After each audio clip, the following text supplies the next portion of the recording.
Hey everybody.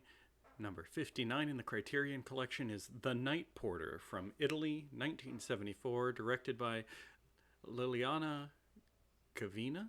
Cavini? I am so bad at names. I am very sorry. This is an uncomfortable film. It aims to be uncomfortable, but so the previous Italian film that tried to be uncomfortable was Salò, which was a lot like an edgy teenager thinking of the most extreme stuff that you could do to a person for like torture and putting that into a film, right? It was uncomfortable but childlike in its sadism.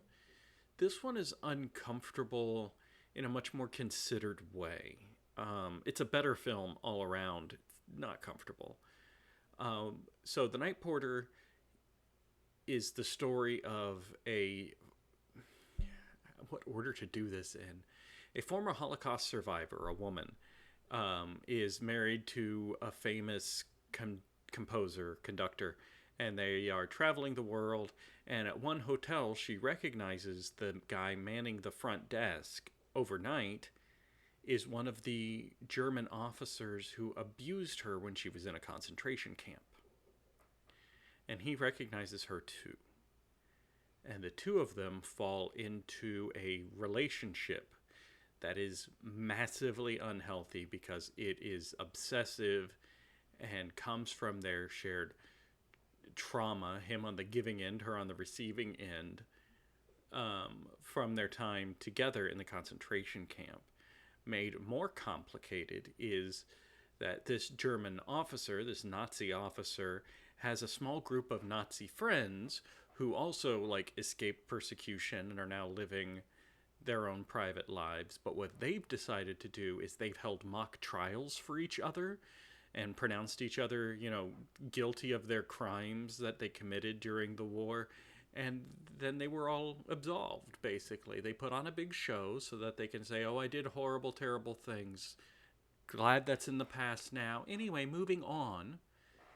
And they are pressuring our main character, Nazi, to undergo his mock trial and to bring the woman in as a witness, after which they will kill her. And then I'm not going to spoil the rest of the movie. It devolves from there. The relationship becomes increasingly obsessive. The idea of the other Nazis wanting to hunt her down and kill her or kill both of them is less action oriented than it sounds. They are taking a slow approach. They don't want to call attention to themselves, so it's not like shootouts in the streets and car chases and whatnot. None of this movie is like that. This is a slow examination of the psychosexual elements of